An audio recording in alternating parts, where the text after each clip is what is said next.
Yo, how's it going? How's it going, Sunday? Welcome. Welcome to a stream. I'm gonna probably talk to people and play a video game. Hope your evening, or whatever time of day it is. I'm never sure. Silly of me to assume. Because, man, people come from all over the place on the internet. It turns out that there's a whole big world out there. And so many people are in it from different places.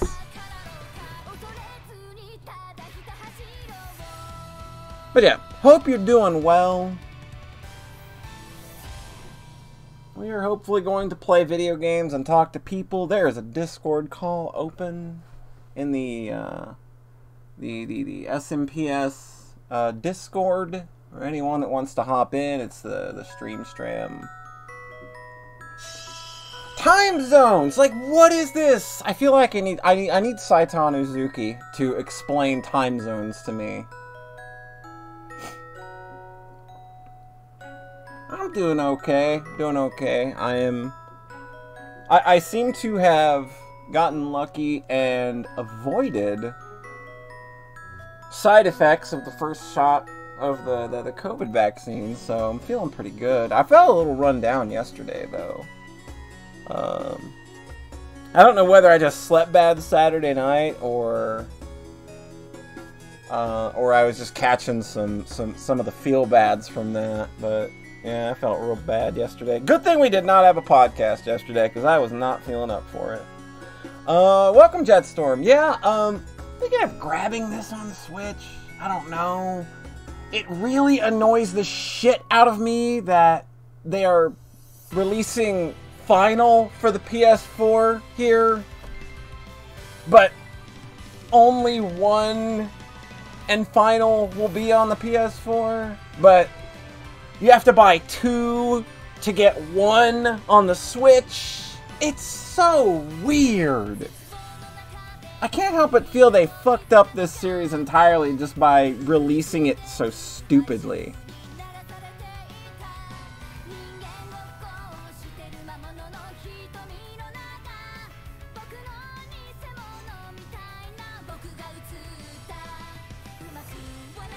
Yeah, that's what I'm being told, is that the second one is probably gonna leave me on the couch for a day or two. So I've already kind of got that blocked off, as in those are do nothing days, since I know when I'm getting it. So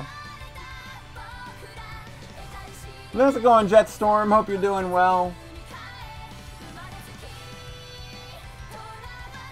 You'll jump in a bit, by all means. The Discord call is open to all takers that wish to be a part of the nonsense.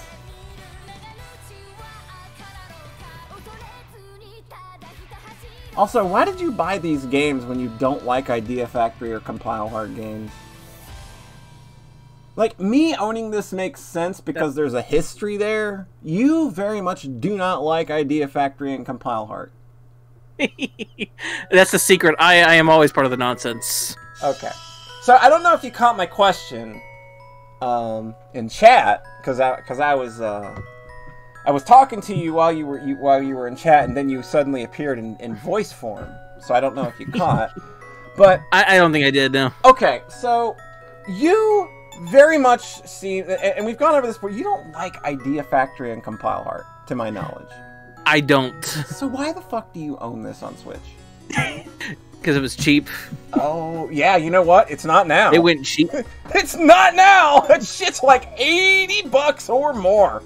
Well, I have it digitally on Switch, so. Oh, okay, yeah, because I did some looking just because I was deciding between this and Stranger of Sword City for my Switch dungeon crawler needs, and like I saw this and it was like, oh, they have this physically. Oh, it's also $129. No. Yeah, no, I ain't buying. I don't buy Idea Factory's games for more than $14. Yeah, that's a pretty fucking smart move there. Pretty much, like any Idea Factory game I try or play is usually less than $14 or like $15. Usually though, it's like $8. Yeah. Like I think that like there have been a few exceptions to that. Like I've bought a few Neptunia games at launch, Like Rebirth. I bought Omega Quintet around the time I got my PS4, so... See, Omega Quintet seems to be the one most people agree that, like, that's actually the good one. That's actually okay. That one's actually, like, fine from what I've... Yeah. Of it, except for the usual Idea Factory difficulty stuff. You have Idea Factory jank in terms of difficulty spikes, reuse of assets. But Mary Skelter always kind of grabbed my attention because I think that it's got a very unique style and identity. It does. No, I agree with you here. Like, here's the thing with Idea Factory and Compile Horror. I actually like how their games look enough. Yeah. They're usually very good at that. Mm-hmm. And that's which is always set. And then you have to press the play button. Right, that's the problem. And, like, most story-wise, they're either at least competent, passable, maybe even funny.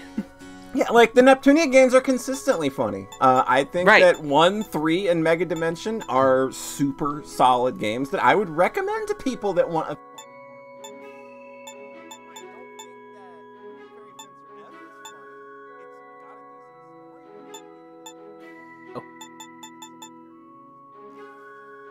Where did my poly sound go? Where did the sound of poly go? No, I can hear you, just very quiet. Oh, weird. Hold on. You know what? Okay, what about Sunday now? Just said in the there we go. I hear you. Okay. Yeah, I think I need to buy a new mic wire. Okay, yeah, gotcha. Yeah, I could hear you still. Mm-hmm. I could hear you still, but it was very, very quiet. I think Sunday caught it. I think Sunday caught it too. Yeah. I was looking at my levels just now. I was like, oh, okay, because I moved my mic. I needed to move it, and then things happened. So I'm playing this video game. I don't know what you can see and what you can't. I could just stream. I can look. I can stream the audio and video directly to you via this Discord call if you would prefer. Let's do that here. I'll let you. You can watch this on Discord. You'll be able to see. Raven and I have been doing that actually with Silas. Okay. So, boom. And now you should see the video game. And I can see the video game. Okay. Hear it too. All right. There you go. So I've got cute girls in my party. There are a lot of you have a Jack in your corner. Yep. I've got a Jack down there. That's a Jack. He's okay, I guess. But we got Alice. She is a paladin, and she looks fucking awesome. She looks incredible. Pretty good paladin. That is a great paladin look for her. It's like, you're never leaving that job. It's like all of the other jobs are just like kind of skimpy and a little, uncomfortable for her. But then like, oh, the paladin, that's the look. There it is. That's her look. That's the Live 2D. The Live 2D is working. She's blinking nicely. Yep. The hair is bobbing a little bit. Like, if there is a company that bought all in on Live 2D. They bought it from the beginning. They were there from the start. They were there from the jump. We have I don't mind it. We have Red Riding Hood, who I have no idea what to do with her, so she doesn't have a job other than Libero right now. But that's her default look. That's a cool look. This kind of gives me Iffy vibes. Okay. We have Cinderella, who Punch Girl. Punch Girl. She's Punch Girl. She's probably the Rhett favorite, I guess, would be. I'm gonna make her even punchier. Now they have different classes right now. They have different classes from their start right now. Yeah, we're gonna do that. I actually need to go job change her from Marshall. Does he like they're above her HP is Marshall. That's her default class. Libero is Red Riding Hood's default class. Her default class is Fighter, but I moved her to Paladin because I needed a tank. You need someone to tank hits. We have Sleeping Beauty. She looks sleepy. She's sleepy. She's very sleepy. I'm probably gonna move her. I'm probably gonna move her to a gunner later, but I don't have any guns because the way you acquire weapons in this game is dumb as hell. Do you know how the? Do I even want to know? Okay, so what would you say if I told you that the only way you could buy new equipment? That's to buy new equipment. We can find equipment just fine in dungeons, in treasure chests, but to buy equipment, you have to find the merchant in the dungeon, and his appearance is 100% random. Like on any square, not just a room. He could be anywhere or nowhere. Is his are his wares random? Yes. Okay. So you could actually find him and still not get a thing that you need. So I could scour an entire dungeon and get the thing that I need, and not get the thing I need. Yeah, it's real bad. That sounds. Okay, moving on. That's an idea from the factory. Moving on, we have Thumbelina. She is adorable. She looks. She is actually. That was my first thought. She looks completely clueless. She just. She's a blood witch. She is a blood witch. That is her secondary class. You can see her tech, which is her magic stat, is ridiculous because when we look at everybody else's tech stat, mental 70, mental 58, 60, okay, and then 102. She's smart girl. Yeah, she's smart girl. We have Snow White. Snow White. She's a scientist. Yes. Thumbelina is using the Idiot's Guide as her weapon. Idiot's Guide. Oh shoot, I missed that. And we have Snow White, who is just kind of like, she's going to basically be the all healer. Like that's kind of like she's the first character you get that has an all heal. So let me see here. I need to go class up Cinderella I need to go make her more punchy. Just to make sure, this is the first game. This is the first game. This is the only one that's out on PC. Okay. Because the one on Switch is Mary Skelter 2, but it comes with Mary Skelter 1. But it comes with a download for Mary Skelter 1. But I know they actually recommend you play 2 before 1. Because when you finish 2, it adds content to 1. Interesting. This series is so stupid. It's weird. Like the way they have released this series is ridiculous. The Switch one is not. There's not like a separate game icon for 1. It is it's just part of this game. It's DLC. Yeah, which is fine. I mean, that's fine. So that's Alice's normal look, which great look, fantastic. I love it. Love that. What game also does that? Like White Knight Chronicles 2, I think did that. Yes, it did for PS3. And they don't let you see the other jobs until you actually pay to unlock them, which is a bummer. It's like, no, I want to see the cute. I just pick outfits. I mean, even if I don't have to get the outfits yet, at least kind of see them. Like, let me see them. This is Thumbelina's original look, which again, still a good look. I like it. Still good. I like it. I think Blood Witch is just really rad, though. It's good. It's a great name. So we are going to, Cinderella. We're going to take Punch Girl, and we're going to make her even more punchier. We're going to make her a destroyer. I have no idea what this class looks like.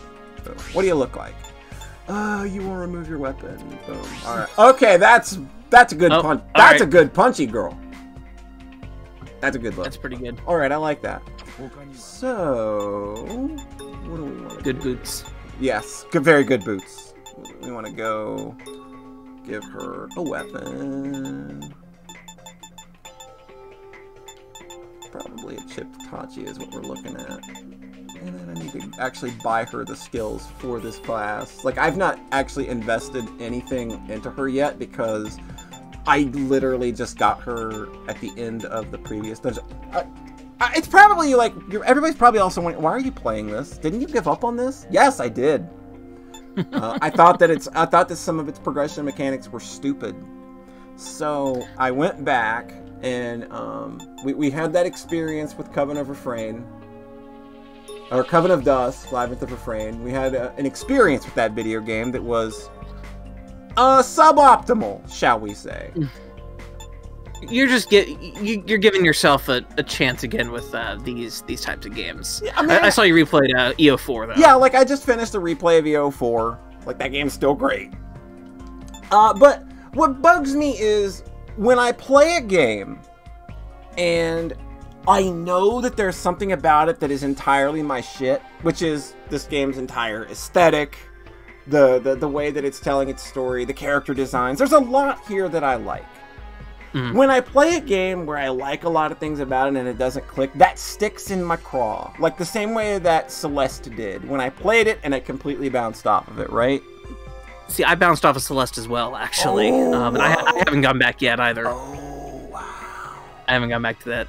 So, I'm kind of looking at this game again with like, all right, let's come into this, like, let's look at it with a calmer mindset. Because when I played this last time, I also didn't know that they don't actually want you in getting into job classing until the 3rd dungeon. And I had only just finished the 2nd one. So I kept thinking that, like, the game was wanting me to do things that I just couldn't do yet, and it wasn't giving me the resources. This is kind of like my first experience with, like, Final Fantasy 13, where I started playing with paradigms too early. Oh, right. And that game doesn't really want you to do that. Not early, no. Like, Not that early. game is very much, no, I'm going to hold your hand, and you're going to use this preset, these preset paradigms, because they're the right ones to use right now. Which I think is fine. But, you know, it's... But more of I started playing with them way too early, and it messed me up. Yeah. A bit. Which, yeah. Yeah, I get you. So, we're buying... I think that could be a lot of people's problem with that game, too, though. Like, you know... Possibly. So, I don't know. Alright, I've made her quite the physical fighting specimen now. Like, she's got, look at that attack stat. That's ridiculous. Yeah, ooh, 98. Like, my second highest is like 94. Oh, I didn't see which one. Oh, yeah, okay, 148. I was looking at the F. Oh, right. I don't know why. I saw the F there. I was like, okay. Always looking at the... Like, those are the elemental resistances. Okay, so like fire, air... Fire, like air, lightning, earth, water. Earth, water, or okay. Thalu! Yo, it's Beepner! Welcome, Beepner. Hope you're doing well. F is for strength. F is for strength. Alright, so now we're good. We got everybody suited up, we're ready to go. We're gonna go explore the dungeon. What do you think of dungeons? I like dungeons. I like dungeons a lot. Cool. So as you can see now, like, I've made quite a bit more progress in this game. Like, we got lots of places open now. We're gonna go downtown. And I've already explored the first part of this area, so there's nothing I can really do here. So we're gonna go. What I like about this game is, like, when you finish an area, they just give you a warp to the next area. They're just like, look, here, that's nice. You've already done it. You don't need to backtrack back. That's nice. Yeah. It's always good. Now it's time for me to drive everybody mad with how I play dungeon crawlers and how I go about revealing map tiles.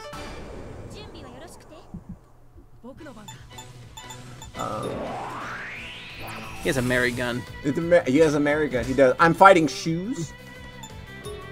You can see that I'm fighting Imp's heel and a bloody foot. Enemy design. These enemy designs are something. It's okay. It's okay. In my folder from the monsters of the artist I used for Silas, there is a theme of breakfast monsters. Breakfast. Yo, dude. Polydungeon enemies. Polydungeon 2 enemies are all going to be hand drawn, and I think I'm going to, like, ask for submissions from the community. Like, if you want an enemy design in Polydungeon, or many, I'm probably going to take them all.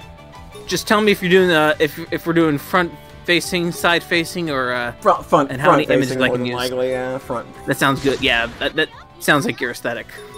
Yeah. That sounds like that's the right aesthetic for, like, a dungeon crawler. Yeah. So you may notice that, like, every time I kill enemies, like, the screen gets all bloody. Like, that's an actual mechanic, and that, like, you can see the circles by each girl is how bloody they're getting in combat. And when they reach full blood, they go into Skelter mode, which is they have access. It's basically like a 1 or 2 turn super status that they get for a couple of turns. It's a limit. It's a limit. Yeah, meter. it's a limit break. However, if the blood is dark colored, because it can get darker and it symbolizes corruption. If it reaches 5 and the blood is darker than it normally is, there is a chance that they will go into a mode where they go completely berserk, are like 4 times more powerful than they would normally be, and you have no control over them whatsoever. They will attack party members. They will attack enemies. It's ridiculous. You might not make it out alive.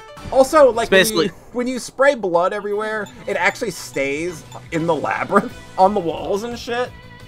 Oh, it's really weird. Yeah, like those blood splatters are like that we just saw are like from the fight that we just had. That's neat. Yeah. So right now those blood splatters are pink, or like a pinkish Danganronpa blood. Yeah, like, so but they will get blood? darker if they take critical hits. Like, you might Like not be able that. to see it, but Cinderella, she's the third slot. Her first dot Yeah, is I see actually it. darker. So you actually, like, to get rid of corruption, that's where the Jack gun comes in, because his blood, for some reason, purifies the blood that is on them. I'm not gonna go into this. I'm not gonna go into the semantics of why that could be. No, it's look, man, it's an anime video game, and maybe this is someone's thing, okay? I'm just saying, a lot of Idea Factory games, something is probably someone's thing, okay? Something is someone's thing. I've seen enough Nor bondage to know that. Yeah, and John is right. There's not see all this blood here. We created that. That's neat. That's nice. I see that now. It's a cool little effect, I think. Every game dev has a thing, and it's in all their games. And it's in all of their games. Like way forward, probably like the most.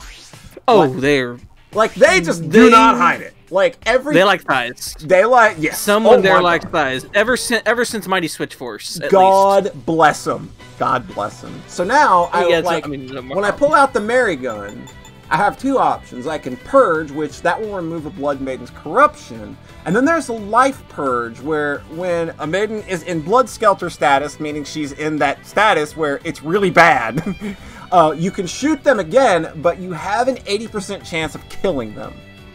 You gotta do it. So this is kind of like Omega Quintet. Yes, you little bit. Kind of see where Idea Factory kind of carries over a lot of their mechanics and the like. Yeah, I recognize the 5-party formation, then the one character who's outside. Who's outside doing also other things, yeah. Who's also a boy. Yeah. Doing support things Jesus like that. Christ! Wow. I'm only laughing because I've not had like anything that felt really overpowered in this game until now. Wow. That's she just took them to the ball. Yeah, she just fucking like, yeah. See, like, now there's blood everywhere. That's really cool. It's such a cool effect. Well, that's actually really neat. So it's like, I guess, like, I'm feeling like I can feel my heart opening up to this game again. From when I had initially tried it and kind of bounced off because I felt the progression was kind of fucked and not really helping me out much. It might have just been because I didn't trust the game enough to get me where I was going. Like, because I thought that it was trying to communicate to me that I needed to be doing things that I didn't have access to do yet. And that's like the class, like you think like the class changing stuff kind of helped with, like, not doing that kind of helped with that. Yeah, like I just kind of went and ignored that shit this time. It's like, all right, let's just play the game like I would any dungeon crawler without worrying about it. And then all of a sudden in this dungeon, I started finding all of the shit that I needed to be able to class change. Like, okay, they want me to engage with that system now. Because yeah, but it's kind of open to you a little bit too early. Yeah. And then you're like, I don't know what these do yet. Yeah. Should I be doing this? Am I gonna have trouble doing it? And it psychs yourself out a little bit. Yeah. Ooh, jail bullets. Yeah. So like when you fill up one of the jail's desires, which is sleep, libido, and hunger, you get a wheel that you can stop, and you get bonuses. So. You sure this is not just Poly Dungeon? This is Poly Dungeon.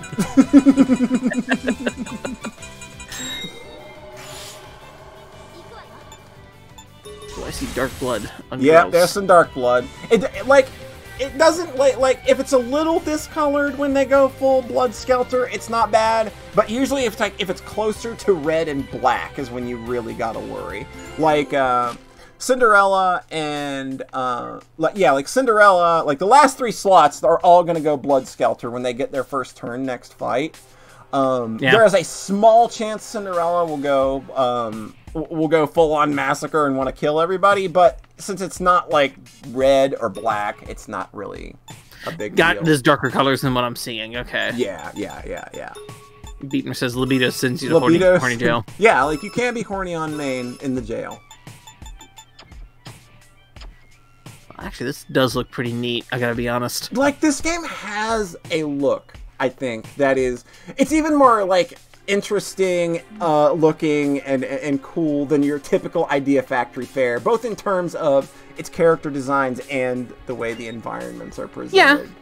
I mean, it's definitely Idea Factory. I can definitely see the Idea Factory. Yeah. There's a lot of reused assets, for sure.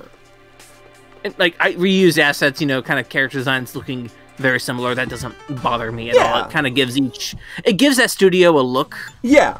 And, like, I know they do it. Like, you know, how Tales of uses a different artist for each game. Yeah. Still, they can still tell their tales, though. Yeah. Like, they do have the same style. So now she is in Blood Skelter mode, and she has access to a skill called Mass Impact Shot, which is just basically the only, like, it's an attack that she can only use when she's in Blood Skelter mode. And it's basically just like, oh, here's an attack where I do a bunch of damage. Like, Blood Skelter mode kind of feels like, almost like an afterthought at times, because it doesn't really, it really only feels like it plays a major role when it's a danger to you. Okay. Like, right now, it's not really a danger to you. It's just, you know... Because, like, everybody's very generally healthy. There's a little corruption going around, but it's not terrible. So, Mass Hypno Burst is probably gonna... Does this do damage? Oh, God, yeah, it does damage. Are you more susceptible to corruption as you go on in the dungeon without resting? I think so. Okay. I'm not 100% sure on all of the mechanics, but I am almost sure. So, she is Mass Sand Shale. Wow, yeah, this actually does look really... I gotta be honest, this does look really fun as you're playing it. Yeah, like that. Like, I'm kind of feeling more of a connection to it this time around than I did when I played it it was either last year or the year before. I talked about it on the podcast, and just kind of like I bounced off because I felt the way the game introduced the progression stuff a little too early. Kind of, it soured me on it because it made me feel like I wasn't keeping up and there wasn't a way for me to catch up. I'm kind of glad I grabbed this on sale now. yeah. Like, this is probably a solid dungeon. Like, I see this game mentioned a lot in discussions about dungeon crawlers. So it's just like, okay, maybe I am just missing something. Maybe this is just a case of me missing something. And I think that might just be the case. I'm feeling the game a lot more this time around. You know, I have also seen a lot of praise for, like, the game you didn't like, Labyrinth of Refrain. Yeah. And I understand why a lot now. of praise for that. See, like, I understand why now. Because when I was doing my Labyrinth of Toho Let's Play commentary with Gesh, he mentioned a genre of dungeon crawlers that I'd never even thought of. Auto-battle dungeon crawlers. And I was like, as soon as he said that, everything about Labyrinth of Refrain's mechanics made 100% sense to me. It's like, okay, I know why everything is set up in that game to mostly be passive. I get it now. Okay, that's how that game plays. It's not bad design, it's just a conscious decision. It's just what that game is. It's like, okay, that's cool. I dig that. That's fine. And I've seen a couple of other dungeon crawlers that came out, like, in, like, the last, like, 3 or 4 years. Like, I know the Lost Child is one of those. Have you heard of that one? I don't think I have. Okay. Progress Quest! Okay. So something else Mary Skelter also has is while you're in the dungeon, each of your Blood Maidens has their own special ability. So you see how, like, when I'm Alice, I have access to Rabbit Hole, which I can put down a teleporter, I can place a rabbit hole, and I can save anywhere, and I can transfer back to home base. That is for the cost of 1 magic point. You can save anywhere. My gosh, what? You can literally save and transport back to base anytime, so long as Alice has 1 MP and is alive. I like that costs magic. Yeah. And, Red Riding Hood has Body Nipper, where she, like, she'll cut things. Nipper. She'll be like, bah! I got blood crystals out of that. Poison bomb. She's got a poison bomb. We will stand back away from that. Because this, I get it. Those things happen in real time. I don't have to be like, it's not a certain number of steps that make the bomb go off. It happens. So some things happen in real time, and some things happen in turns. Okay, look, if FOEs happen in real time, I would just be panicking. Yeah, that would be scary. That'd be scary. Guess what they do? Oops. In this game? Yep. There are FOEs in this game. Tiny Damn. Princess shrinks items, which is basically sort of a crafting thing. And 12 dash is just, yo, I'm gonna just start running. And I run into a wall. I'm just running. Now, what would be the purpose for that? Is that for the, is that to get away from, like, those live Yeah, you could FOEs, use, yeah, that's probably what you would use it for. Okay. The jail's hunger and libido went up. Uh-oh. The jail's horny. The jail is going to horny jail. The jail is going to horny jail. The jail is horny. Yep. Interesting. Okay.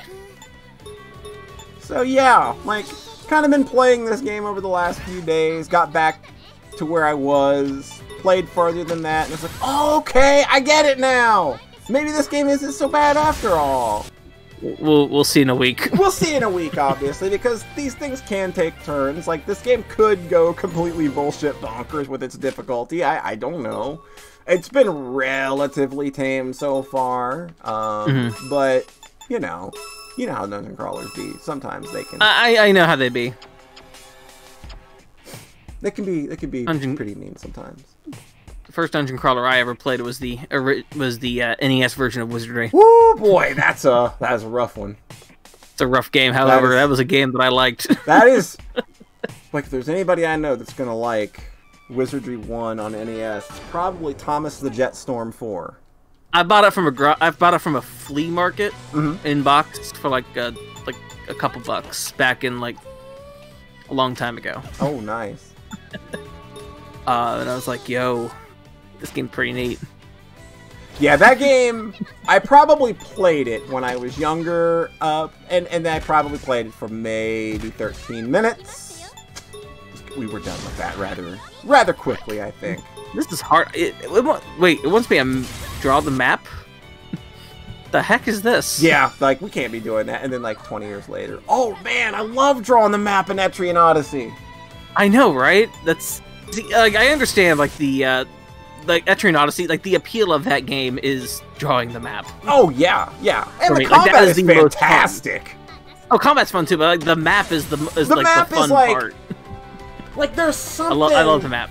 That's the part I like the most. There's something just real cathartic about drawing the map in Etrian Odyssey. It's something that's super fucking relaxing. Also, Carmi! Welcome. Hope you're doing well. Got a whole bunch of symbols. They don't tell you what you should use them for. You can use whatever you want. In 5, they started tying some of them to certain things, like gather points. Like, you can put, like, the hand icon down for, like, gather points. And if you use up that gather point, the icon will actually dynamically change colors to let you know that it's used. So, like, as they went on, they got better at stuff like that, because I think that's obviously super helpful. You want to make little changes like that. I don't think you want everything to kind of be a gigantic pain in the ass. Okay, I think that was for the key. I played a bit into Nexus, actually. Like, I was able to get it for $10. Oh, nice. Yeah, like, yeah, Nexus is dirt cheap for some reason, like, but 4 Nexus and 5 are like, $80. And like with Nexus, I was able like I have 4 actually. I actually have copies of 4 and 5. So 4. I played 4. You would want to play 4. 4 is good. Yeah, play 4 first. Yeah, that's probably the best one. 4 is the one that, like, it's a little slower than the others. It's a little slower than 5 and Nexus, but it's going to get you the fundamentals you need to actually succeed and have fun with these games. And I think that its classing system, it's a lot gentler than Nexus and 5 as well. So.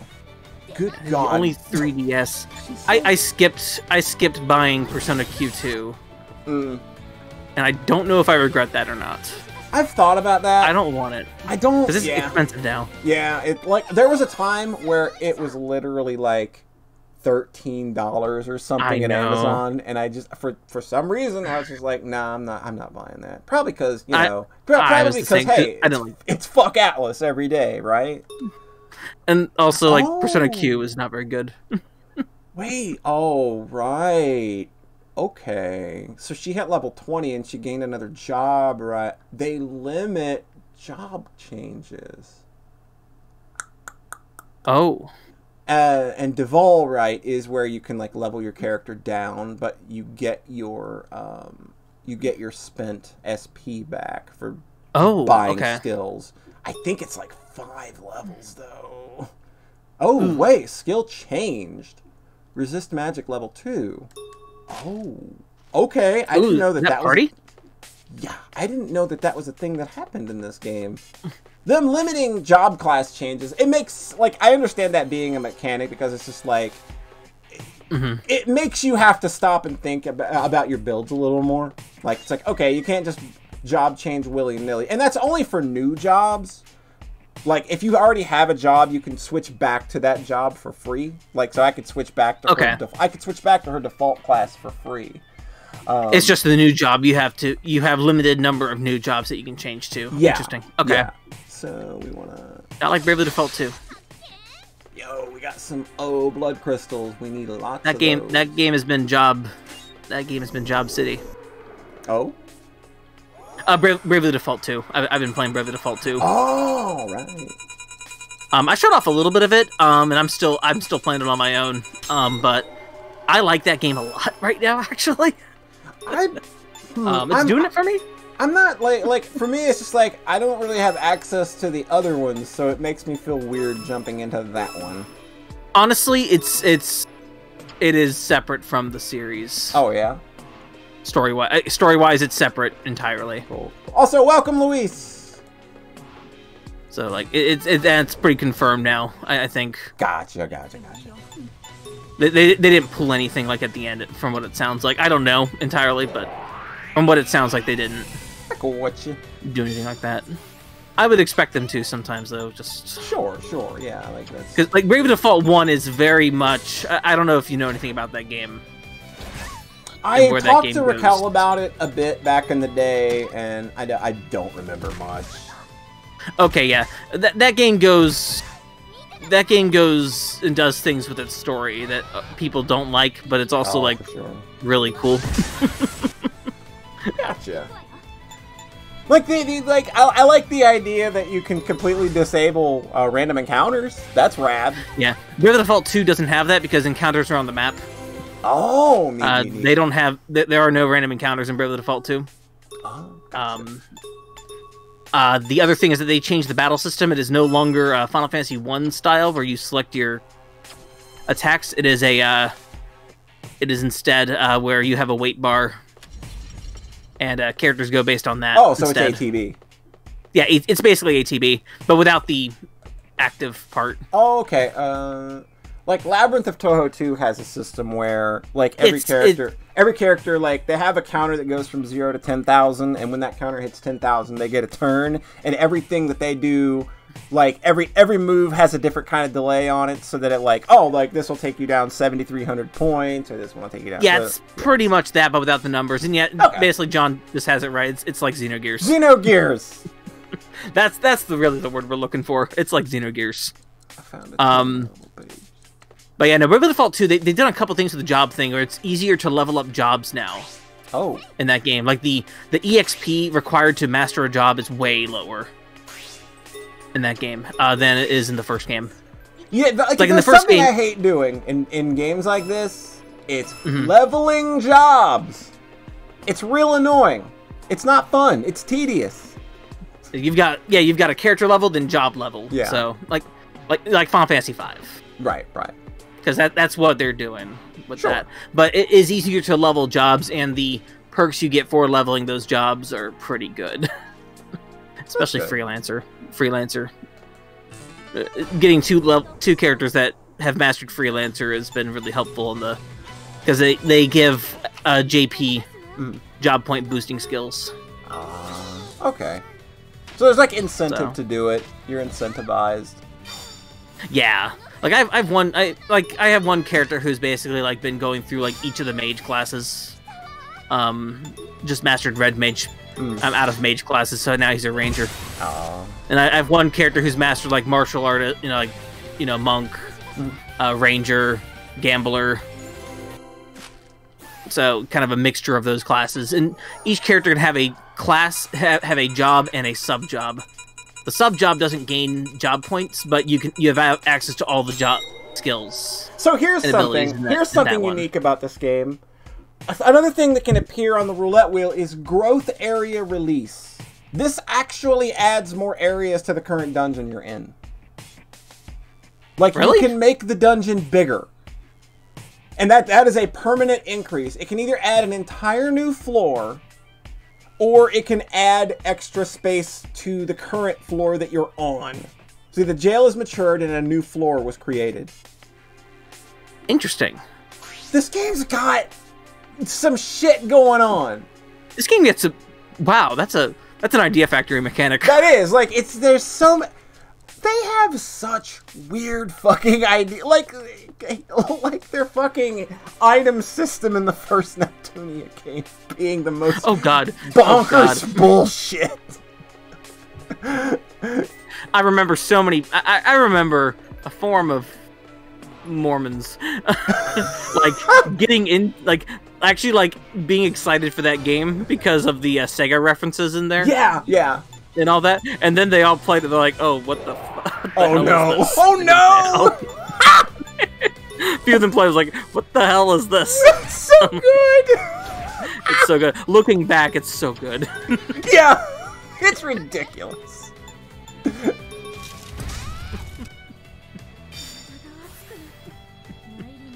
Same for where somebody yelled at me for not liking Pokemon enough. Yeah, they're called Idea Factory for a reason, right? At me. It's called Idea Factory for It's like, yeah, like, not a lot of the ideas are great, but hey, you know what? They are just churning out them ideas. There's a reason why there's a factory in every Neptunia game. That's the idea. I wish that they would just use that map in every single one of their games. It should just be a fucking character. You're playing through Fairy Fencer F, and you're having a good time. You're having a time, I guess. And then you have a dungeon show up, and all of a sudden it's the Idea Factory. It's the fucking Idea Factory. So something else I like about in another game. So something else I like about this game is you see how I'm playing around on the map, right? And I need to go either somewhere up here, somewhere over here, or somewhere down here. Oh. So what do we need to do that? We probably need to walk our dumb asses all the way back over, right? Uh-huh. Well, you would be right. We are going to have to walk our happy asses all the way over. But what we're going to do is I'm just going to set a point and say, hey, game, walk me there. I saw an autopilot button. Yeah. I'm like, what? Again, Idea Factory. Having them ideas. What's up, Mets? How's it going? Hope you're doing well. Auto button. Yeah, we got an autopilot button. It's kind of nice. For those currently joining, I just want to remind everybody there is still one extra slot remaining in the Discord call should anyone wish to join in on commentary. Don't know how long we're going to be going here. I'm just kind of playing the video game until I don't want to play the video game anymore, basically. And I might have to go here soon so I can play some Devil May Cry. Hey, that's a good video game. I've been playing it on stream. I've been watching you play it. Oh, have you? Yeah. You've watched me fail many times. Yes, and I'm there. I don't talk a lot in Twitch chats these days. I understand. Yeah, I'm just kind of... I'm not really there. I'm there to let people watch me play video games. What in the world? How is her noggin? Okay, yeah, how is her noggin a banned term? Hello? Hey. Hey. Who dis? It's Zim. Ryan! I think I got that right? Yes. Hey, how's it going? Welcome. Hello. We're playing Mary Skelter. Are we having audio problems? Hey. Hey. Hello? Can you hear us? Oh. Let me see here. What's going on? Do you have push to talk? Do you have push to talk enabled? That might be what's causing it. Cause like I don't. it seems like you can't hear us, or it's not coming through. I can hear you. Okay. Cool. Okay. Hey, how's it going? Welcome to the show. We're playing Mary Skelter. We're watching cute anime girls level up and their go numbers, dungeons and get bloody. Their numbers are getting bigger. They're getting bloody. It's great. Oh, wow. So her heal all spell now is just like, hey, it's even better now. Okay. I didn't know that these skills leveled up like this. So. How are we doing? How we doing? How we doing? Oh. I found some chains, Tom. Hell yeah. They're not the kind of chains you're thinking.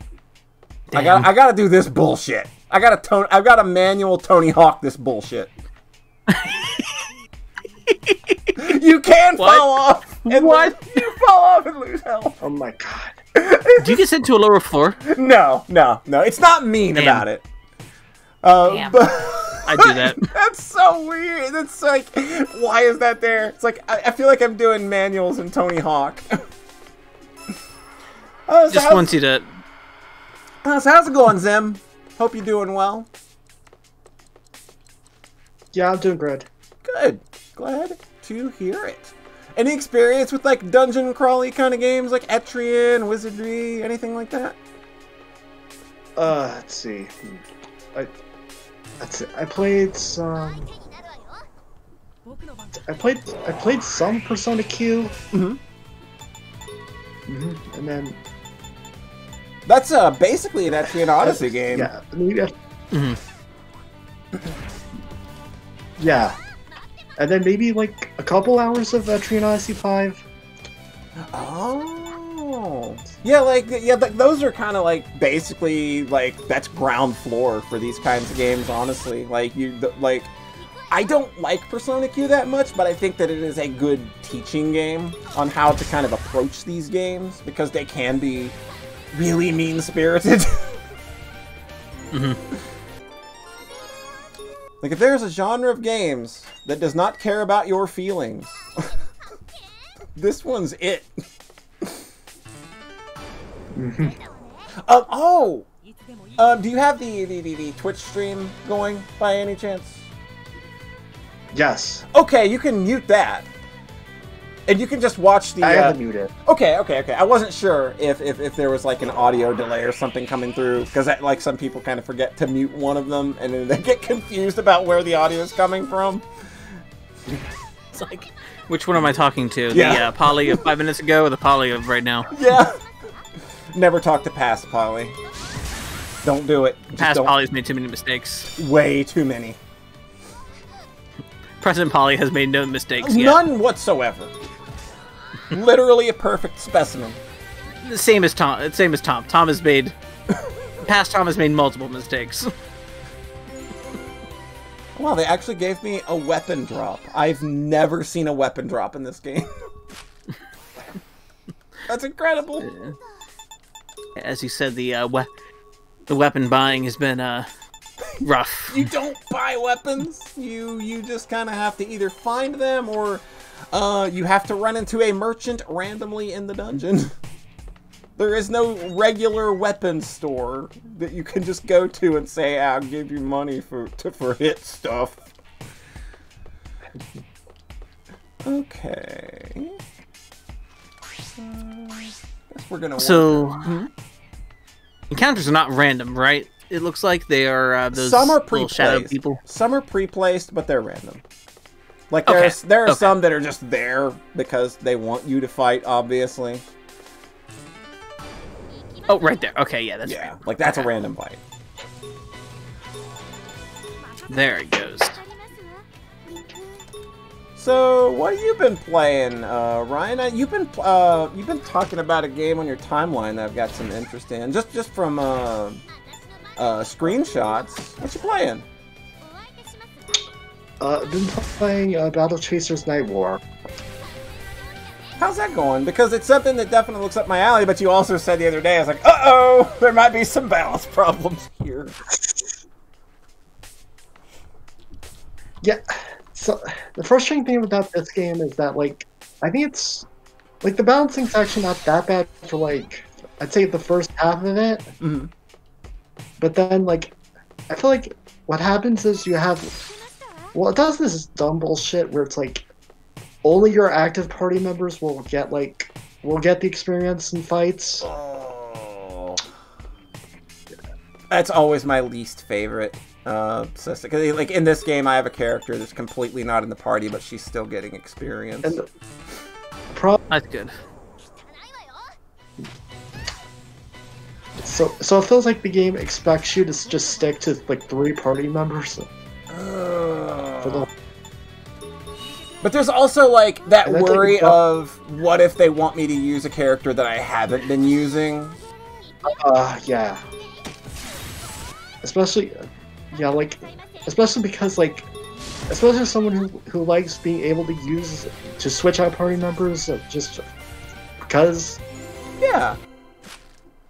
So it's just like, yeah, like, and I know like Final Fantasy X had this thing where your characters only got ability points if they did an action in combat, so you would have to like artificially lengthen every fight you did and make a character come in and do something dumb in order to get a point, and it's just that like systems like that just irk me because they feel like they're very transparently trying to let you know that this is a very tedious and boring genre at times. That's just my take on it, of course. Baltru's is basically just Final Fantasy. It's not. Well, it has the whole. Oh, you can see. Actually, like Final Fantasy X. I love Final Fantasy X about anything. Oh, it's a great game. I love it a lot. Yeah. Reminding me though, like in Breath of Fire 2, where characters don't gain EXP outside of battle. And during my playthrough, like there's one character I don't use, and I always neglect him, but I always regret it because it's Sten. Oh, why would you do that? Because he has a one-on-one fight and right in the middle of the game. Yep. I always neglect him. I never use him. I don't know why. I just don't like him. Raven. Jack is the mandatory protagonist. He's the boy in the character. He's the boy in the video game because the player needs somebody to insert themselves onto when you've got a harem of pretty girls based on fairy tales. That's how it be sometimes. His name's Jack because it's also a fairy tale. Yeah, like everything's. I'm not gonna throw shade at this game's theming. Like I think that the theming is good. spot on. It's good and cute. Yeah, like there's one aspect of this game I really don't like, and I'll show it when we go back to base. But it's just kind of like, boy, that's real skeevy, and I don't want to do it, and I'm never engaging with that. Oh no, is this like Arno Surge and bathing? It's a thing.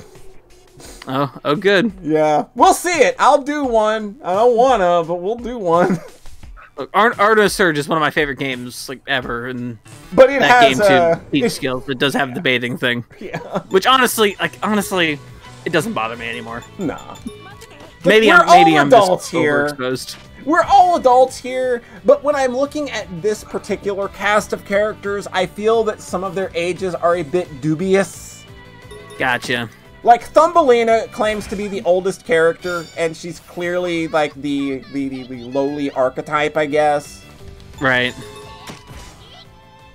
But that's not... Arno Surge is a robot. Yeah.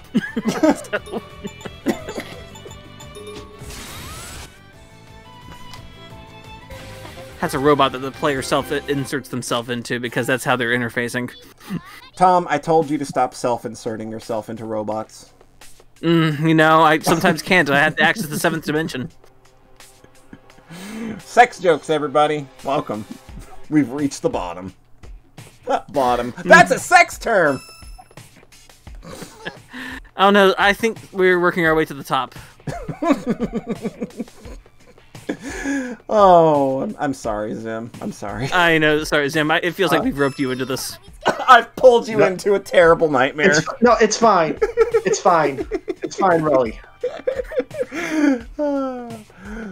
I apologize to anybody that gets subjected to my streams personally, but you know. All right. Well, in this case, however, I'm actually gonna go ahead and step off. I have a Devil May Cry to play. You have Devil May Cry to be bad at. I have Devil May Cry and Ace Combat 4 to be bad at. Oh yeah, but Ace Combat 4 is Good God. Ace Combat's so good though. I've never played an Ace Combat game before. Oh, so this is a treat for you. I am like, this is my dream video game. It's so This was my dream video game at 12. It's so good. Why didn't I play this when I was 12? This was out when I was 12. I think, and I'm gonna, here it comes. Entire internet is going to crash onto my head. I like Ace Combat more than Star Fox. I don't think you're wrong. At least Ace Combat 4 so far. Like, oh my gosh, we got to the mission that is the title drop, Shattered Skies, and I'm like, holy shit, that mission took me 4 tries, like more than like 6 tries, but it's worth it every time. Well, it's like, holy shit, I appreciate the song is fantastic. Oh god, yeah, that is the moment of that game. Honestly, there's still good. Yeah. There's still more good shit to come, but that is like the moment. But I am picking up Ace Combat 7 after this. Oh yeah, I gotta be honest. Absolutely should. That's one I need to play myself too. So, but it's been so expensive. It's just like, man, that game just never comes down in price, huh? I think it's $20 right now. Okay, I know. I think it's $20 at GameStop from what I saw. All right, I need to go have a look. New. So. All right. I don't know if that sale is still there, but I did see that, so I was like, okay. I might go take a look too, actually. Yeah. So anyway, all right. So Polly, nice talking to you again, and Zim, good seeing you too. All right. We will probably be seeing you soon. I'll probably send everybody over your way if you're still going by the time we're done. So. All right. Yeah, sometimes then we have to sit down and talk about Taiwanese RPGs. Yeah, of course. Yes. Because you know Sword and Fairy, and I've played it. I have played a little bit of Zwan Sword. I've played a little bit of that.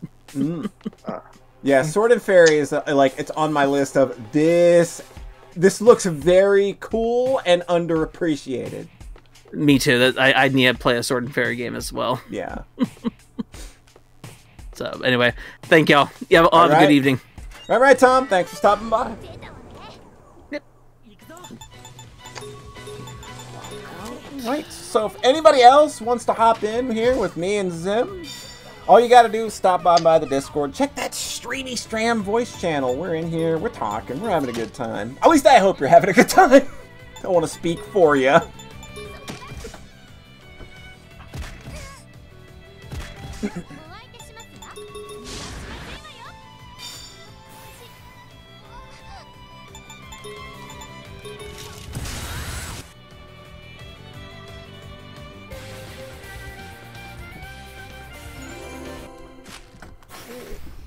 Check something here. Okay. Yep, we have a slot open now. Just making sure that slot opened up. Sometimes they don't open up when people leave, and you have to reset the damn channel. Oh, we got it. Okay, what am I doing? There we go. I'm playing the video game. That's what I'm doing. All right.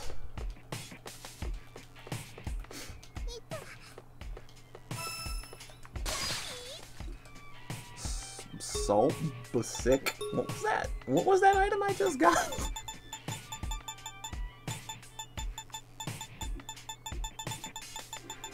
Salt Basic. Okay, it's a weapon. Salt by stick? Is that just like, is it a double stick?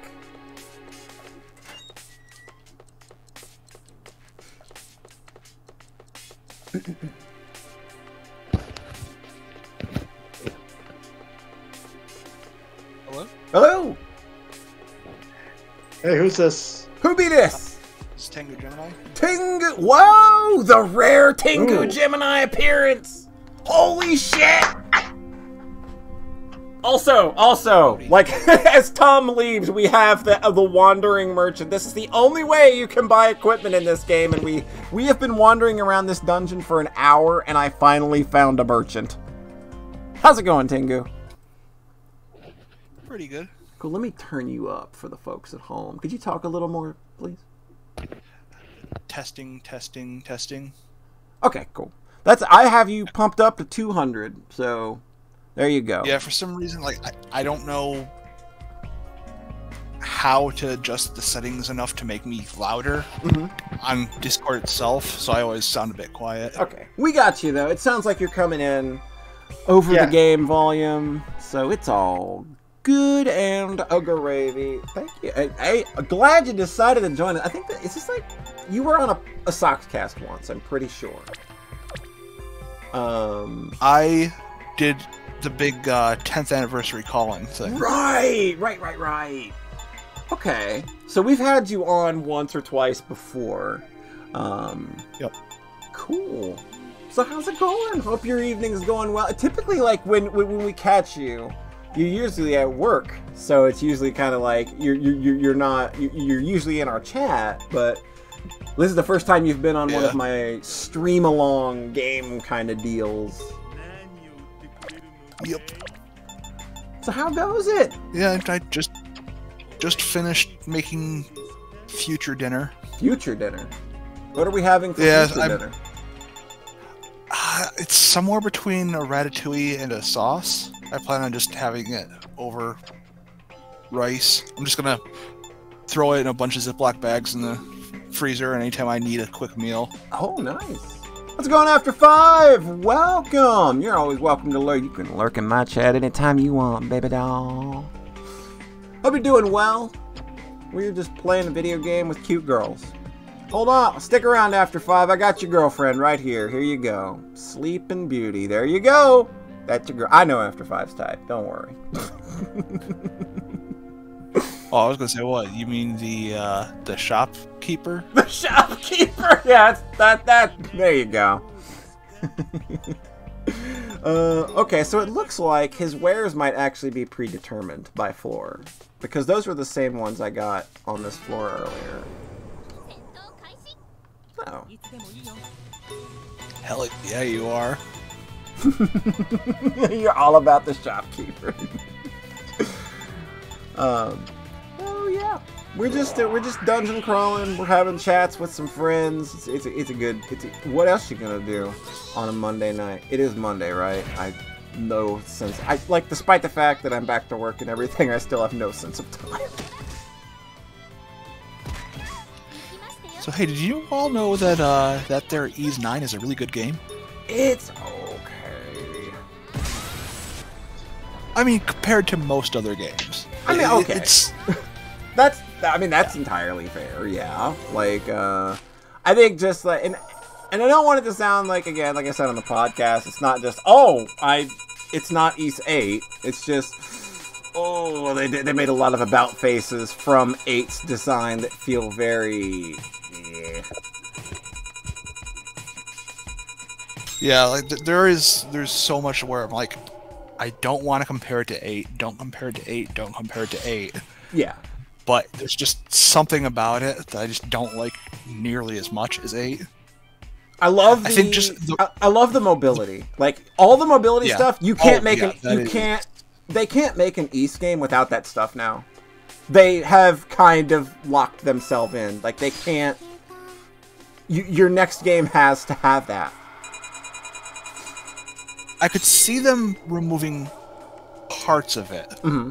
Like, have the grappling and the gliding, but not the wall running. Sure. Or have the wall running and the glider. Like, I could see them not having all of it, but yeah, they have to keep some of it at least. Yeah, like that stuff is so good and so well implemented that they actually just, like, you know what you did, guys! You have to do this forever now. That is part of Ys canon. Unless they do another, like, radical overhaul to how the game plays, like they did from 6 to 7. Yeah, like, they're talking about turning Trails into a more action-based game. What if they turn Ys into a turn-based game? That would be different. It's like some weird Yakuza Like a Dragon shit. Oh god, I want to play that game so badly. Yeah, me too. But I've got, like, so many other RPGs to get through. Right? Yeah. Like Sky the Third. I need to get back to that. Yeah, that should be a pretty high priority video game, but that's just my opinion. Yeah. But that's on my PC, and any gaming on my PC is put aside until I get a working GPU, which is a nightmare. Yeah, like that's not going to be something you're going to be coming across very easily right now, unfortunately. Newegg does the Newegg Shuffle, which is basically like a lottery for the chance to buy stuff. Oh my god. Rather than first come, first serve. So that's my best bet. Is like, whenever they have GPUs on that, I apply and inevitably be like, oh hey, you weren't chosen. Oh, good, of course. That's my luck with that kind of shit, yeah. Yep. And especially like with it, not only just the proliferation of bots buying up all this shit, but like stimulus checks coming in and everybody kind of, you know, like electronics are going to be a lot harder to find for like the next 2 or 3 months because of that. It happened with Switches last year, where I had to go, like I had to get a Switch for a friend, because like they had been trying to find one for 3 months, and I was just like, I spawned one out in the wild and just had to fucking buy it because it was just like, there's no other way you're getting this.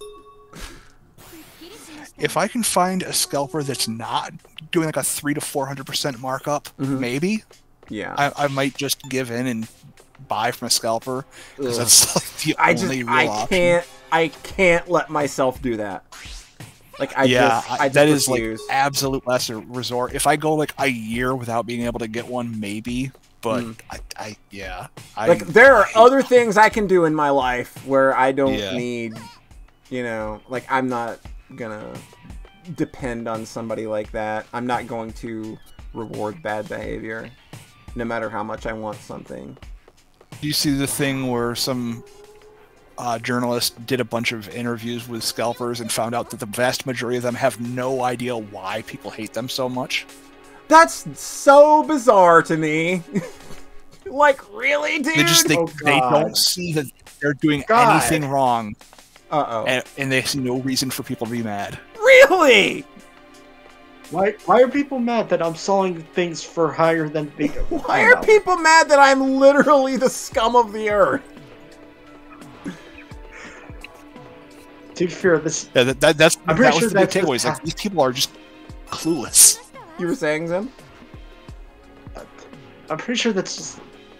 I feel like that's just like how every... sorry, I lost my train of thought there. It happens. There are no trains of thought on a polystream, just random car crashes of inspiration that come out as words sometimes.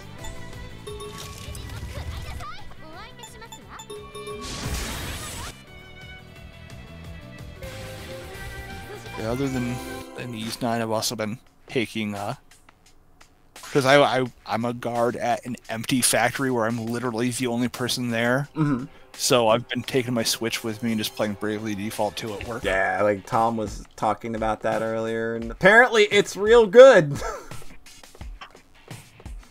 Yeah, it's like, what if we just did Final Fantasy V again? I mean, if we do Final Fantasy V, but this time it has a good story, maybe. Oops, I'm that one person. I'm that one person. You're gonna... I'm gonna do it again. I'm gonna do it again. Here comes the entire internet once again crashing down on top of my head for having the right opinion. I will not apologize. The entire Final Fantasy V has a story.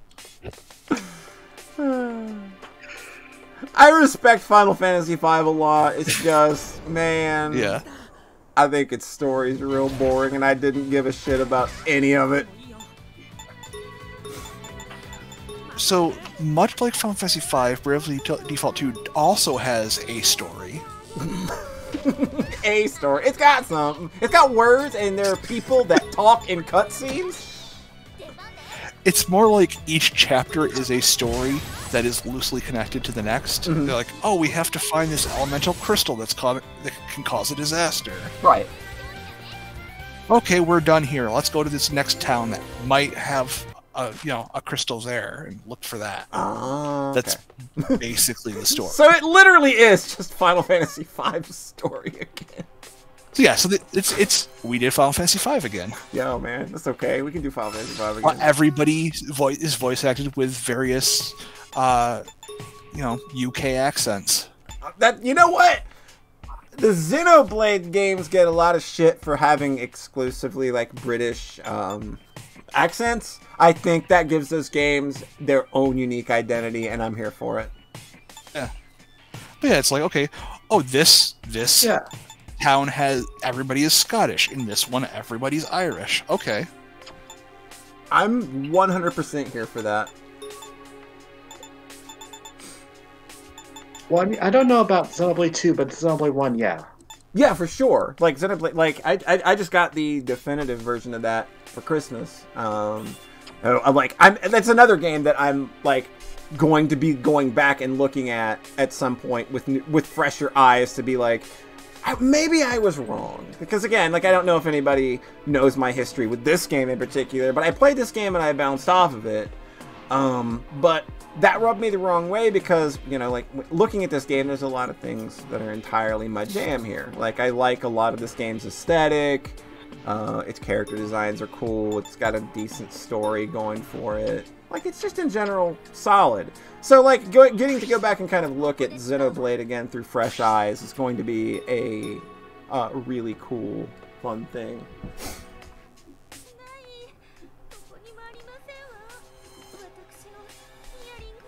So, oh no, they didn't change the graphics. So the story here is that Cinderella's, in an earlier event, lost one of her glass shoe earrings.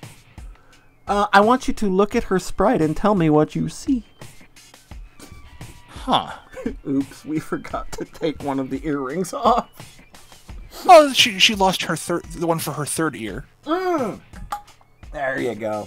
She's got some weird third glass shoe nipple ring we don't know about.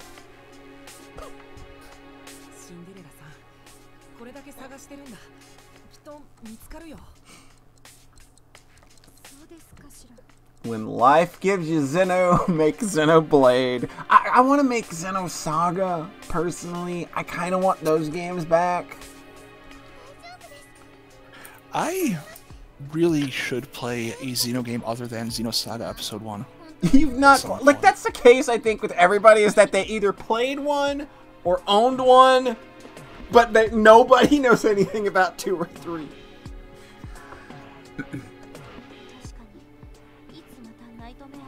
Yeah, I played one and then found out that the plan was to make it like 6 games long, and I kind of was like, I don't know.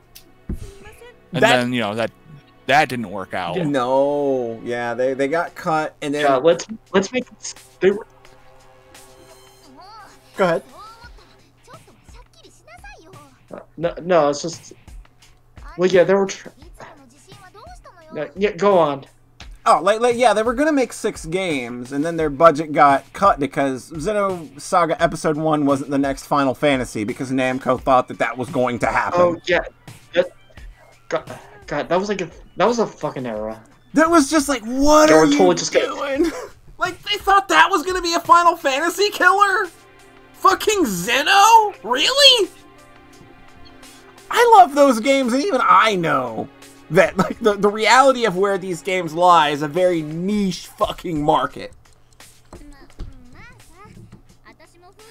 Maybe they were just hoping that Cosmos would just sell. I mean, I guess she's a cool character, but she doesn't carry that game on her own. She can't. Yeah. Like, that game is, like, deeply weird and morose and melancholy at all times. There was no way that was ever going to be the next Final Fantasy.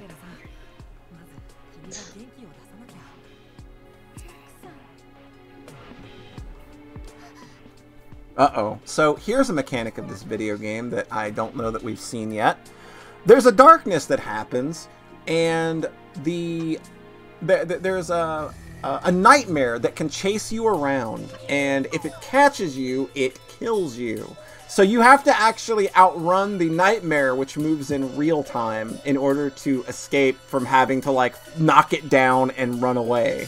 So if you get in a fight with it, you can knock it down, and then you have to run away again. But it's best to obviously avoid getting into the fight altogether.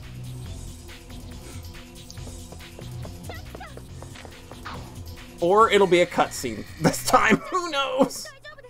Okay, I guess it's a cutscene. That is an interesting looking nightmare. Yeah, they'll show a close-up of the 3D model here in a bit. I think this one looks real fucking silly. Oh, cool, she found her earring, though, everybody. We did it. Oh, no, her earring is stuck on the nightmare. Oh, okay, we gotta knock it off, I guess. Oh, God, we're gonna have to knock it off. Oh, this game's gonna force me into this fight, isn't it?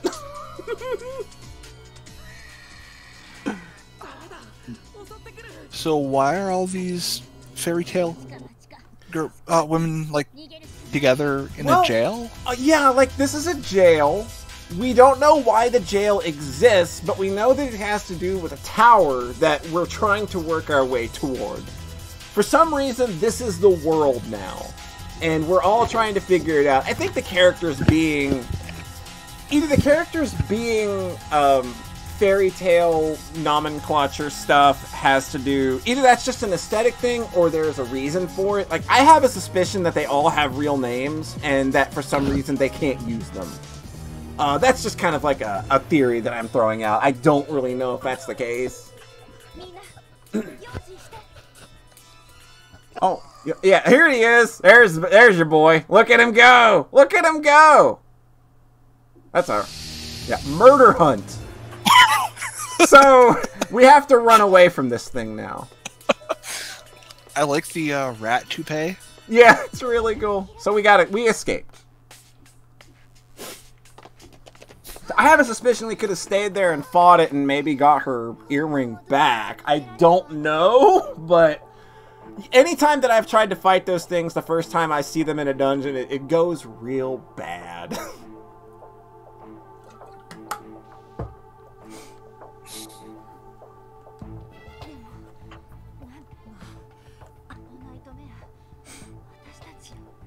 God, this is really making me want to try Phantasy Star 1. Phantasy Star 1 is real good, Tengu. You should play that video game. The Switch version that is out, that has like auto mapping and stuff, super duper good version of that game. Yet another RPG to add to the pile. Oh lord, you were just buried. You were inundated. Yeah, I should play it. I should play it. Oh, you've not played Phantasy Star either?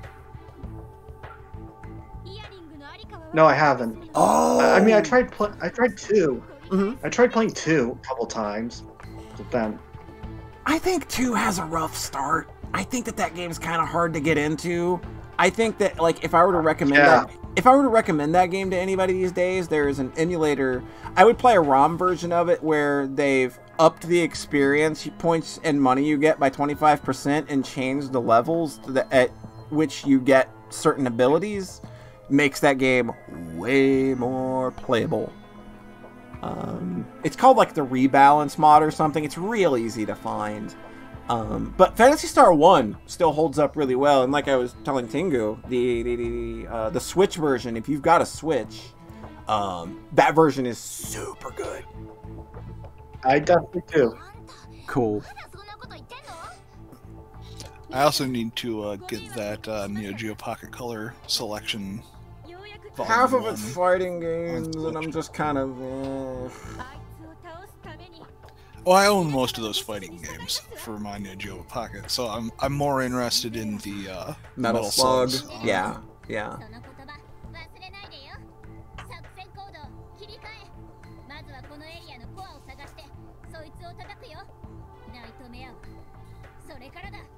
Also, I really want them to make a Volume 2 that has Card Fighter on it.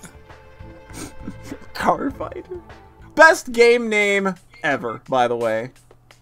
Yeah, it is. It's such a fun game. I've not played it. I just love the name though. Yeah, Card Fighters Clash. Yeah.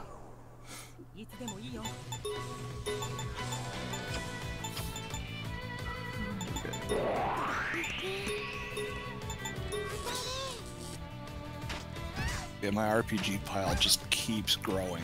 The ever increasing mountain of never fucking happening. That's what I like to call it.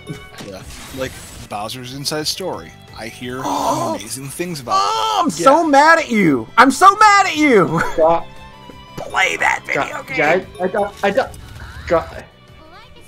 I have the remake of that. How's the remake? I haven't played it, Hmm. but I should get to that one of these days.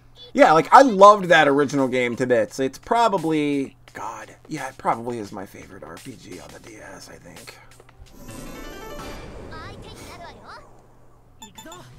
Yeah, that game's good. I never got the remake though. I might be kicking myself over that one, but like it's one of my favorite games. It's just like, why wouldn't I buy the remake? Because I'm stupid. I also really want to play that new Paper Mario. What one is it? Origami The King? Origami King. Oh, Yeah. right, yeah. That looks like I watched Claret Cassius play it. She's a cool friend in our Socks Discord. I watched her play a lot of it. It seemed interesting. Like the boss fights especially looked super cool. The way you had to kind of puzzle out how to kind of work the battlefield around to actually do the damage you needed to do. Like that all that stuff looked super rad. And I also want to play through the story mode of every Guilty Gear, but that seems daunting. Yeah. Isn't there like an actual Guilty Gear visual novel at this point? I know they did one for Blaze Blue. I don't know. I know there is a slot machine that is canon. Do what? Do what? Yes, there's a slot machine Guilty Gear game that is canon to the story. Oh, that's wild. That's so fucking crazy.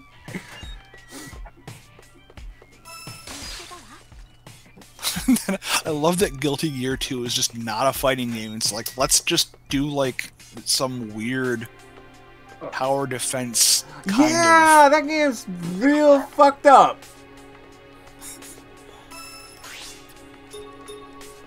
Okay, let's see, where are we at? Oh, take the nearest exit. Let's see where we go. of... Mostly, like, I want to play Guilty Gear Xrd, but, like, have some idea of what the hell is going on. Right, yeah, that story's so bonkers at this point. It's the same with Blaze Blue. Like, I was into that game when I was into the first Blaze Blue when it came out. I just never kept up, and now I'm completely hopeless. I have no idea what's going on in those games anymore.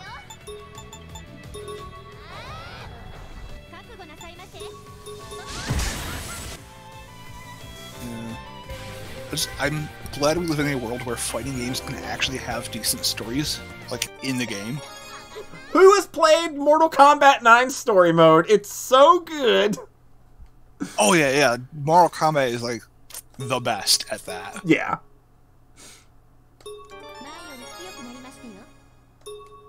Their story modes are like, I don't play those games on a competitive nature. I don't play them against anybody anymore. I play them for their story modes because they are so good.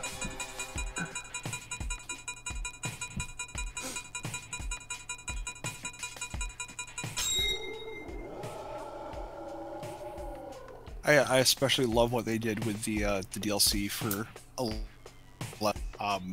getting the same guy to play Shang Tsung. Yes! That was in the movie. Yes! That made me happy. Because as somebody who actually really liked that first Mortal Kombat movie, I thought that that Shang Tsung was the best character in that movie. Oh yeah, yeah. And he's so smarmy. Yeah. Just You want such to a smack snake. him? You want to smack him? And yeah. The game just does a perfect job. Like, oh yeah, having him do the voice acting and the face That's so capture and good. everything. Yeah. Power wrist? Who do I want to give more power to? I want to give it to my punch girl. Boom. I can upgrade that sumbitch and make it even more power. We're gonna make Punch Girl, like, she's just gonna run into random fights herself and demolish them at this point. Yeah, I don't know how Paul Anderson went from Mortal Kombat, one of the best video game movie adaptations, to doing what he did with Resident Evil and then Monster Hunter. I think the first Resident Evil movie is fine. Oh yeah, the first one, yes, but like... Where that series went afterward, I don't know.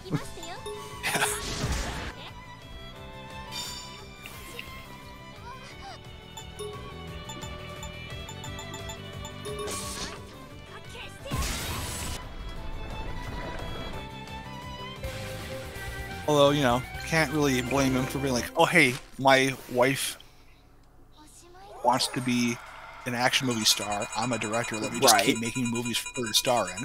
Can't really blame him for that. Yeah, that's a good point. If I had a hot wife and I had the ability and she wanted to be a movie star, I'd probably be like, yeah, I'm probably gonna do this.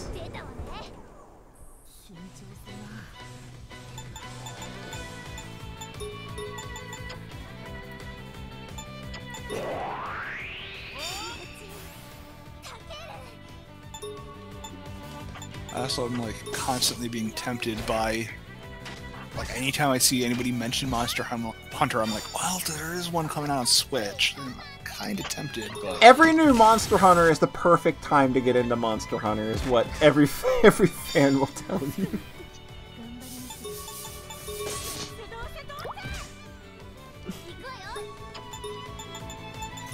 Do we like what about you, Zim? Do you got any Monster Hunter experience? Because like it's a series that I played, but I just never really got into.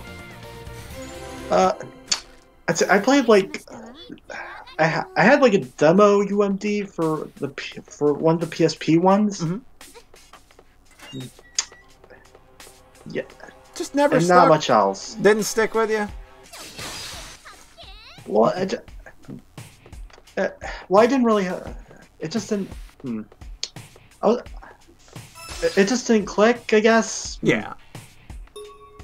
Like I tried the first PSP one, and I only played it single player, and it hurt my hands.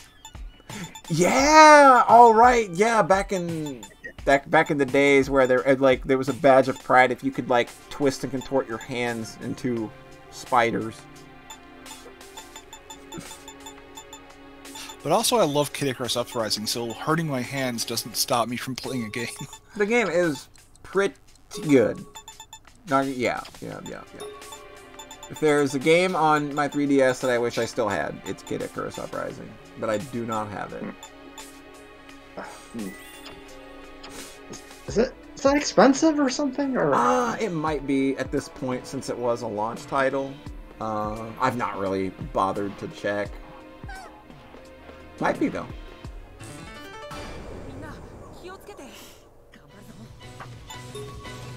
Yeah, I lost that game. I don't know where it went. Like that is one of those weird like I have no idea why I don't have this game anymore.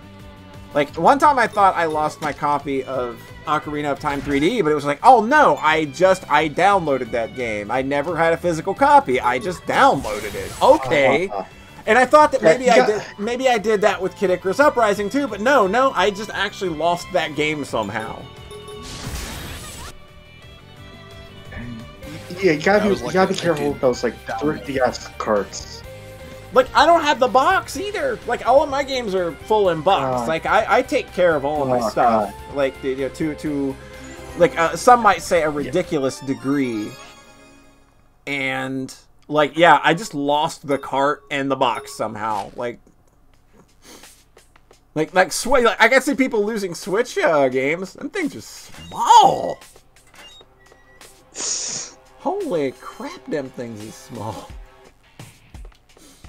Yeah, I need to get some kind of case for holding multiple Switch games because Yeah. it's Like, I would actually be scared of losing those. yeah. God.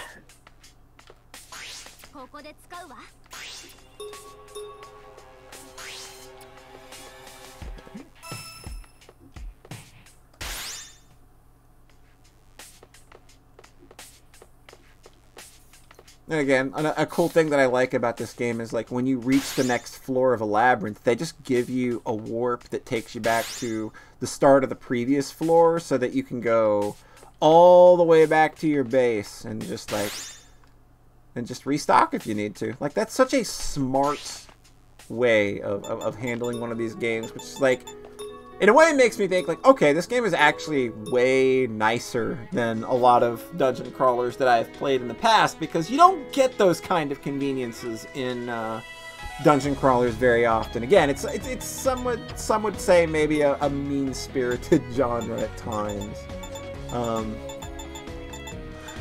But yeah, I think I'm going to probably start wrapping up here. But I said that I would show everybody the thing that I hate about this game that they make you do once, just because I want to make everybody feel awkward. So we're going to go to the rescue center, and we're going to purge corruption. Who's ready to purge corruption? Oh boy. We are going to purge the corruption from your soul. God. Okay. Other than Thumbelina, I need somebody on this call to pick a character. Red Riding Hood? Alright, you got it. Alright, we are going to purge Red Riding Hood's corruption. Oh boy, here we go. Are you ready? You're not ready. This is stupid and awful and I hate it. Here we go! Now thankfully after you do it the first time, they let you skip it. But you have to do it the first time for every girl. So, alright everybody, let's feel awkward together!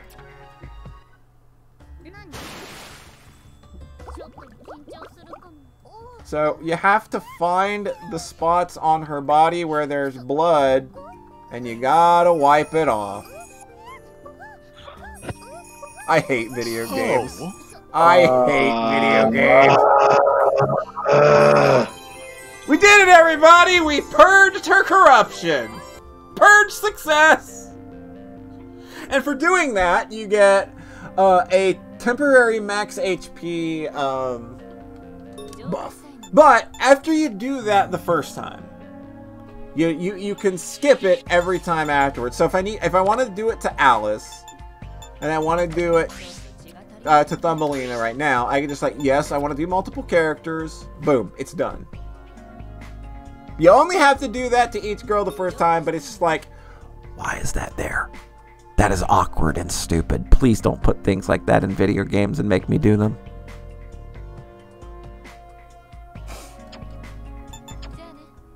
Why have video games gotta be weird sometimes? But probably there's a not insignificant number of people that love that kind of content. I know they do! You gotta pander to them. God bless them. God bless them. But I feel that, like, I feel that that should just be optional, and you should be able to skip it from the jump. Don't force me to do it. Yeah. Alright, so I think I'm going to go ahead and call that a stream. I just kind of wanted to hang out with some pals tonight and play a little video games. I hope everybody had a good time. Of course, thanks for stopping by if you were on the call. Thank you to Zim. Thank you to Jetstorm. Thank you to Tengu. Yeah. 3 people that we don't get on here often. Very nice. Yeah. Very nice. I'm going to probably go ahead and cut stream and send you all on over to our good pal, Jetstorm. So, thanks for coming out. We'll talk to y'all next time. Bis ball.